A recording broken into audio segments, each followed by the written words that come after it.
আসসালামু আলাইকুম। আমন্ত্রণ জাগো টিভি নিউজে, সঙ্গে আছে আমি আফরিন সুমনা। শুরুতেই জানিয়ে দিচ্ছি সংবাদ শিরোনাম। দুর্ধর্ষ কায়দায় ভারতগামী জাহাজ জব্দ করল ইরানি বাহিনী, ভিডিও ঘিরে চাঞ্চল্য। কার নিয়ন্ত্রণে চলছে ইরান, মুস্তফা খামেনি নাকি অন্য কেউ? ক্ষেপণাস্ত্র, ইউরেনিয়াম ও হরমুজের নিয়ন্ত্রণ ছাড়তে নারাজ অধিকাংশ ইরানি। বার্লিনে চরম হেনস্থার শিকার ইরানের নির্বাসিত যুবরাজ রেজা পাহলভি। বিজেপি প্রার্থী শুভেন্দুকে গ্রামের মাঝে ধাওয়া, লাগাতার চর থাপ্পড়। জেরুজালেমে ইসরায়েলি পতাকায় আগুন ধরিয়ে কট্টরপন্থী ইহুদিদের বিক্ষোভ। বাংলাদেশ সরকারের সমালোচনায় গ্রেপ্তার 4, পুরনো দমন পীড়নের পুনরাবৃত্তি, হিউম্যান রাইটস ওয়াচ। দর্শক শিরোনাম শুনছিলেন, এবার জানিয়ে দিচ্ছি বিস্তারিত। দুর্ধর্ষ কায়দায় ভারতগামী জাহাজ জব্দ করল ইরানি বাহিনী, ভিডিও ঘিরে চাঞ্চল্য। হরমুজ প্রণালীতে ভারতগামী এপামিনোদাস এবং শ্রীলঙ্কাগামী এমএসসি ফ্রান্সিসকা নামের দুটি জাহাজ জব্দ করেছে ইরানের ইসলামিক রেভলিউশনারি গার্ড কোর। এই দুই জাহাজ জব্দের মুহূর্ত ভিডিও আকারে প্রকাশ করেছে ইরানের রাষ্ট্রীয় টেলিভিশন চ্যানেল প্রেস টিভি। সামাজিক যোগাযোগ মাধ্যম এক্সে প্রকাশিত ওই ভিডিওতে দেখা যায় ইরানের পতাকাবাহী দ্রুত গতির স্পিড বোটগুলো জাহাজগুলোর দিকে এগিয়ে যাচ্ছে। পরে মুখোশ পরিহিত ও রাইফেলধারী সেনারা জাহাজে উঠে পড়ে। মুহূর্তেই অতিকায় বাণিজ্যিক জাহাজগুলো তাদের কবজায় চলে যায়। ইরানের সর্বোচ্চ জাতীয় নিরাপত্তা পরিষদের ঘনিষ্ঠ সংবাদ মাধ্যম নূর নিউজ জানায়, ভারতগামী এপামিনোদাস জাহাজটি ইরানি সশস্ত্র বাহিনীর সতর্ক বার্তা উপেক্ষা করার পরই গার্ড বাহিনী গুলি চালায়। এছাড়া ইউফোরিয়া নামের আরেকটি জাহাজেও গুলি চালানো হয়, পরে সেটিও থেমে যায়।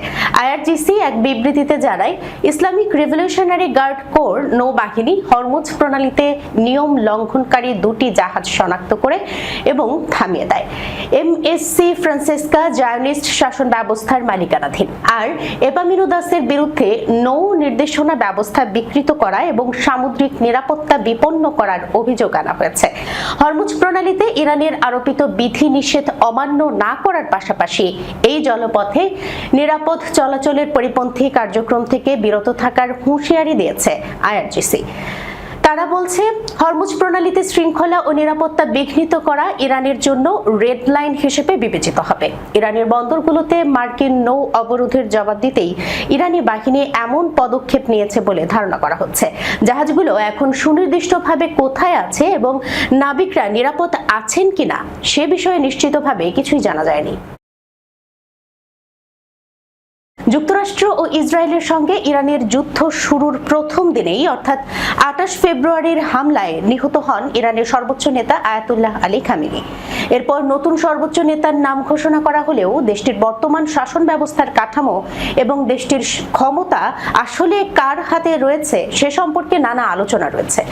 বিবিসি ফার্সির সংবাদদাতা ঘোনচে হাবিবিয়াজাদ লিখেছেন, ইরানের সর্বোচ্চ নেতা মুস্তফা খামেনি সব গুরুত্বপূর্ণ বিষয়ে চূড়ান্ত সিদ্ধান্তের অধিকারী হিসেবে পরিচিত। তবে গত মার্চের শুরুতে নিযুক্ত হওয়ার পর থেকে তাকে এখনো জনসম্মুখে কিংবা সাম্প্রতিক কোনো ভিডিও বা ছবিতে দেখা যায়নি। দেশটির একজন ঊর্ধ্বতন কর্মকর্তা জানিয়েছেন, আলোচনাকারীরা খামেনির নির্দেশনা অনুযায়ী কাজ করছেন। তিনি সরাসরি আলোচনার বিষয়ে কোনো কথা বলেননি, তবে তার নামে প্রচারিত সাম্প্রতিক বার্তাগুলোতে যুক্তরাষ্ট্রের সমালোচনা করা হয়েছে। সাম্প্রতিক সপ্তাহগুলোতে যুক্তরাষ্ট্রের সঙ্গে আলোচনা করছে ইরানের শীর্ষ কর্মকর্তাদের যে দলটি, তাতে পার্লামেন্ট স্পিকার মোহাম্মদ বাঘের গালিবাফ এবং পররাষ্ট্রমন্ত্রী আব্বাস আরাকচিকে বেশ সক্রিয় ও প্রভাবশালী ভূমিকায় দেখা যাচ্ছে। গালিবাফের সাথে ইরানের ইসলামিক রেভলিউশনারি গার্ড কোরের গভীর সম্পর্ক রয়েছে, যদিও আইআরজিসির প্রভাব কেবল একটি প্রথাগত সামরিক বাহিনীর ভূমিকার মধ্যেই সীমাবদ্ধ নয়, বিশেষ করে যুদ্ধকালীন সময়ে। এদিকে আইআরজিসি চলমান যুদ্ধে তাদের বেশ কয়েকজন ঊর্ধ্বতন সামরিক কর্মকর্তাকে হারিয়েছে। তবুও তারা প্রেসিডেন্ট মাসুদ পেজেশকিয়ানের নেতৃত্বাধীন সরকারের পাশাপাশি একটি সমান্তরাল সরকার হিসেবে কাজ করে যাচ্ছে। পেজেশকিয়ান নিয়মিত বিবৃতি দিয়ে যাচ্ছেন, তবে তার হাতে আসলে কতটুকু ক্ষমতা রয়েছে তা নিয়েও প্রশ্ন রয়ে যায়। মনে রাখতে হবে ইরানের শীর্ষ পদে থাকা ব্যক্তিরা অনেক বেশি চরমপন্থী। এর কারণ একদিকে যেমন ইরানি জনগণের সঙ্গে তাদের আচরণের ইতিহাস, তেমনি ইরানের যুদ্ধ করার পদ্ধতি সম্পর্কে তাদের বিশ্বাসও এর একটি কারণ।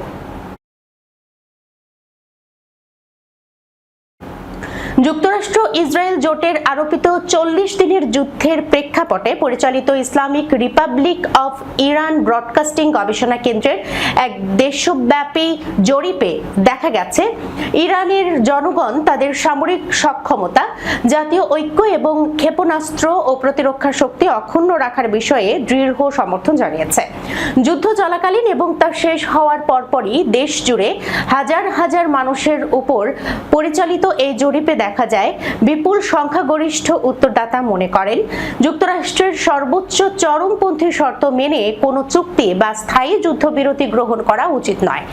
জরিপে অংশগ্রহণকারীদের বিশাল অংশ মনে করেন এমন কোনো চুক্তি গ্রহণ করা উচিত নয় যা ক্ষেপণাস্ত্র শিল্পে বিধিনিষেধ আরোপ করবে, 400 কেজি সমৃদ্ধ ইউরেনিয়াম অপসারণ করবে, ইউরেনিয়াম সমৃদ্ধকরণ বন্ধ করবে, হরমুজ প্রণালী দিয়ে অবাধ জাহাজ চলাচল কিংবা প্রতিরোধ ফ্রন্টের সঙ্গে সহযোগিতা বন্ধের মতো শর্ত থাকবে। গত 28 ফেব্রুয়ারি কোনো উস্কানি ছাড়াই শুরু হওয়া এই যুদ্ধে ইসলামী বিপ্লবের নেতা আলী খামেনি, শীর্ষ সামরিক কমান্ডার এবং সাধারণ নাগরিকদের লক্ষ্য করে চালানো হয় হামলা।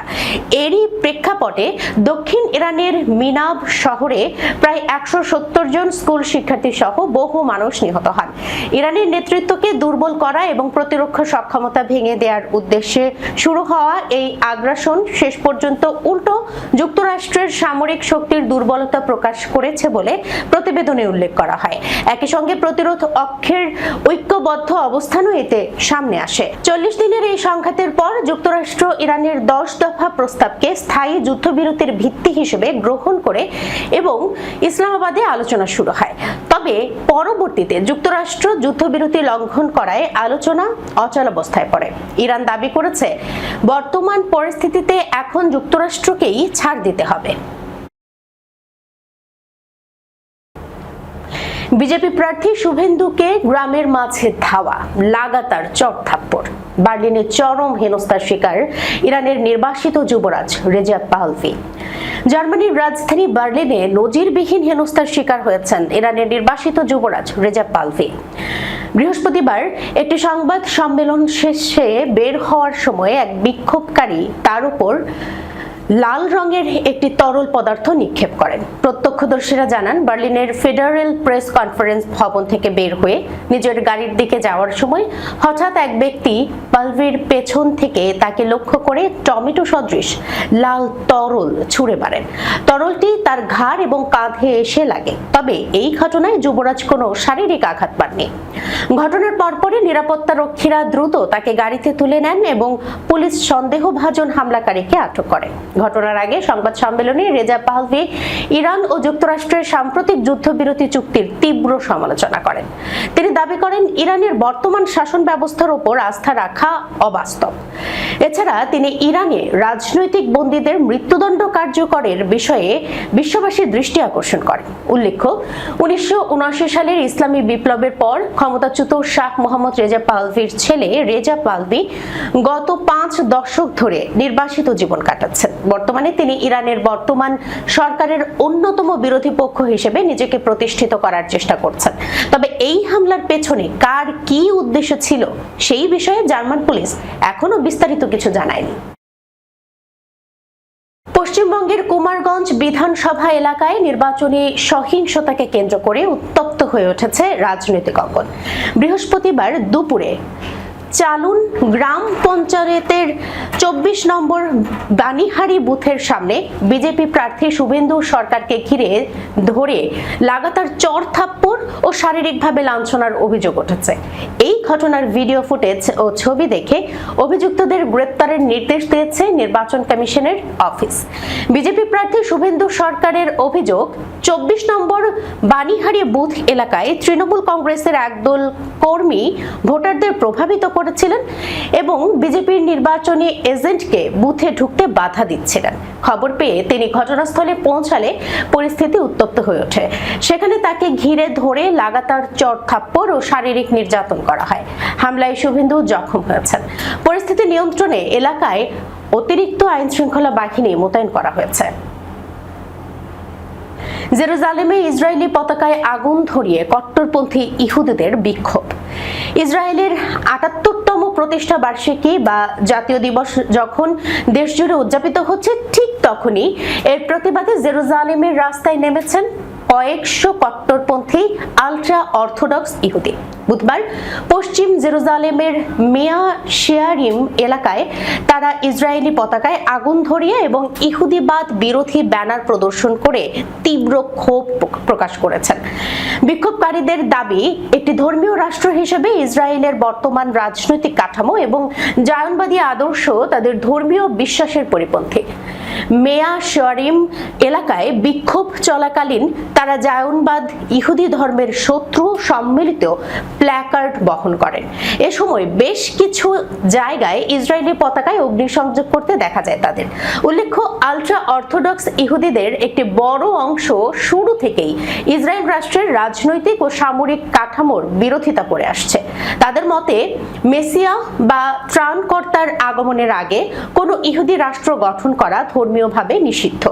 জাতীয় দিবসে এই নজিরবিহীন প্রতিবাদ ইসরায়েলের অভ্যন্তরীণ সামাজিক ও ধর্মীয় বিভেদকে আবারও প্রকাশ্যে নিয়ে এলো। যুক্তরাষ্ট্রের শর্তে মাথা নত করবে না কানাডা, ট্রাম্পকে কড়া জবাব মার্ক কার্নির। উত্তর আমেরিকা মুক্ত বাণিজ্য চুক্তি বা কুসমান নিয়ে আলোচনার টেবিলে বসার আগেই কানাডার কাছে এন্ট্রি ফি বা আগাম ছাড় দাবি করেছে ট্রাম্প প্রশাসন। তবে যুক্তরাষ্ট্রের এমন দাবিকে সাফ নাকচ করে দিয়েছেন কানাডার প্রধানমন্ত্রী মার্ক কার্নি। তিনি স্পষ্ট জানিয়েছেন, যুক্তরাষ্ট্র এককভাবে আলোচনার শর্ত নির্ধারণ করতে পারে না। সম্প্রতি কানাডার সংবাদ মাধ্যম সিবিসি এক প্রতিবেদনে জানায়, ডোনাল্ড ট্রাম্পের প্রতিনিধি দল কানাডার সাথে বাণিজ্য আলোচনায় বসার বিনিময়ে বড় ধরনের কিছু ছাড় বা এন্ট্রি ফি দাবি করছে। ওটাওয়াতে সাংবাদিকদের মুখোমুখি হয়ে এই দাবির বিষয়ে প্রশ্ন করা হলে প্রধানমন্ত্রী মার্ক কার্নি সরাসরি না বলে দেন। কার্নি বলেন, এটি এমন কোনো বিষয় নয় যে যুক্তরাষ্ট্র শর্ত দেবে আর আমরা তা মেনে নেব। এটি একটি দ্বিপাক্ষিক আলোচনা। আমরা ডিকটেশন নিতে আসিনি, আমরা এসেছি আলোচনা করতে। দুই পক্ষই সমমর্যাদায় টেবিলে বসবে। ফরাসি ভাষায় এক মন্তব্যে তিনি আরো বলেন, এটি এমন নয় যে এক দেশ দাবি জানাবে আর অন্য দেশ ভিক্ষা করবে। আমরা আমাদের স্বার্থ রক্ষায় আপোষ করব না। উল্লেখ্য, ট্রাম্প তার প্রথম মেয়াদে স্বাক্ষরিত এই বাণিজ্য চুক্তিকে বর্তমানে অপ্রাসঙ্গিক বলে অভিহিত করেছেন এবং কানাডার পণ্যের ওপর নানা সময় শুল্ক আরোপের হুমকি দিয়েছেন। অন্যদিকে মার্ক কার্নি দায়িত্ব নেওয়ার পর থেকেই ট্রাম্পের হুমকির মুখে অনমনীয় অবস্থান বজায় রেখেছেন। তিনি মনে করেন, যুক্তরাষ্ট্রের উপর অতি নির্ভরশীলতা কানাডার অর্থনীতির জন্য দুর্বলতা হয়ে দাঁড়িয়েছে, যা কাটিয়ে ওঠা জরুরি। বাংলাদেশ সরকারের সমালোচনায় গ্রেপ্তার 4 পুরনো দমন পীড়নের পুনরাবৃত্তি। হিউম্যান রাইটস ওয়াচ সরকারের সমালোচনা করার অভিযোগে বাংলাদেশে অন্তত 4 জনকে গ্রেপ্তারের ঘটনায় উদ্বেগ প্রকাশ করেছে আন্তর্জাতিক মানবাধিকার সংস্থা হিউম্যান রাইটস ওয়াচ। বৃহস্পতিবার প্রকাশিত এক বিবৃতিতে সংস্থাটি বলছে, সামাজিক যোগাযোগ মাধ্যমে নতুন সরকারকে নিয়ে সমালোচনামূলক পোস্ট করার কারণে এই গ্রেপ্তার পূর্ববর্তী সরকারের দমনমূলক চর্চার উদ্বেগজনক ধারাবাহিকতা নির্দেশ করে। বিবৃতিতে বলা হয়, তারেক রহমানের নেতৃত্বাধীন বাংলাদেশ জাতীয়তাবাদী দল বিএনপি সরকারের উচিত মত প্রকাশের স্বাধীনতার প্রতি তাদের অঙ্গীকার রক্ষা করা, ভিন্নমত দমনে বিদ্যমান আইনের অপব্যবহার বন্ধ করা এবং অপব্যবহারের সুযোগ রয়েছে এমন ধারাগুলো সংশোধন বা বাতিল করা। 2026 সালের ফেব্রুয়ারিতে ভূমিধস বিজয়ের মাধ্যমে নির্বাচনে জয়ী হওয়ার পর প্রধানমন্ত্রী তারেক রহমান দায়িত্ব গ্রহণ করেন। এর আগে শেখ হাসিনা সরকারের সময়ে সাংবাদিক ও সামাজিক যোগাযোগ মাধ্যম ব্যবহারকারীদের দমন করতে কঠোর আইন প্রয়োগ করা হয়েছিল বলে উল্লেখ করা হয় বিবৃতিতে। অন্তর্বর্তী সরকার কিছু উদ্যোগ নিলেও অধিকার লঙ্ঘনকারী আইনগুলো সংস্কারে যথেষ্ট অগ্রগতি হয়নি বলেও জানায় হিউম্যান রাইটস ওয়াচ। সংস্থাটির deputy Asia director Meenakshi Ganguly বলেন, স্বাধীনতা ও মানবাধিকারের দাবিতে বাংলাদেশিরা জীবন ঝুঁকিতে ফেলার পর নতুন সরকারের সংস্কার আনার জন্য রাজনৈতিক সদিচ্ছা প্রয়োজন। ক্ষমতায় আসার কয়েক মাসের মধ্যেই বিএনপি সরকার অপছন্দের কন্টেন্ট পোস্ট করার অভিযোগে সোশ্যাল মিডিয়া ব্যবহারকারীদের গ্রেপ্তার করছে, এটি গভীরভাবে উদ্বেগজনক। দর্শক, এই ছিল এখনকার মতো জাগো টিভি নিউজে। যাবার আগে সংবাদ শিরোনামগুলো জানাচ্ছি আরো একবার। দুর্ধর্ষ কায়দায় ভারতগামী জাহাজ জব্দ করল ইরানি বাহিনী, ভিডিও ঘিরে চাঞ্চল্য।